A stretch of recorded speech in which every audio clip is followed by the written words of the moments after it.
How do you evaluate Jordan's democracy after your meeting with the head of the Independent Election Commission?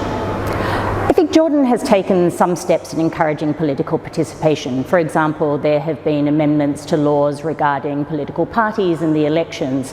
However, all of this is in jeopardy as we see rising repression taking place in Jordan. There have been increasing restrictions on rights and freedoms across the country. For example, what we have seen in particular is there have been restrictions on freedom of the press. We have seen blanket gag orders in certain areas. We have seen the dissolution of trade unions, which were independently elected. And this can all have a chilling effect, because what we are seeing is that the people of Jordan are operating in an environment where there is increased repression and intimidation. And the cost of actually being politically active and political participation may just be deemed too high by the average citizen under these sort of conditions.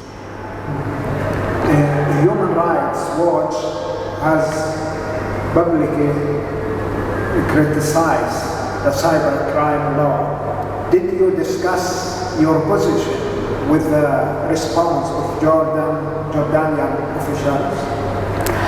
The cybercrime law that was pushed through the parliament at record speed is an incredibly worrying law, and Human Rights Watch and other international human rights organisations have raised our concerns with the Jordanian authorities, including making statements to the Jordanian parliament, and Human Rights Watch actually sent a letter to the king to urge him not to allow this law to pass and come into action. This law is going to be incredibly worrying for Jordan's civic space. It is yet another tool which will be used to shrink voices in Jordan of civil society. It threatens people's right to privacy, and it threatens people's right to freedom of speech. This is going to be a law that sends a very serious message to the people of Jordan that their rights and freedoms are being infringed.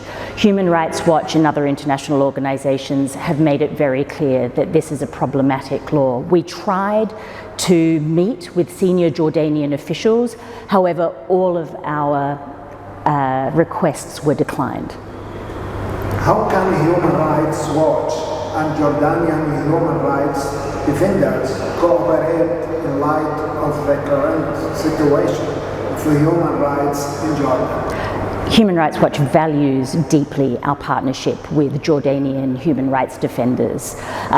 In this sort of climate where we are seeing a shrinking space for civil society and human rights defenders, it is more important than ever that international human rights organisations stand with Jordanian human rights defenders to ensure that we are protecting the human rights space and civic space that exists. Human Rights Watch has called Israel policy to Palestinians apartheid policy.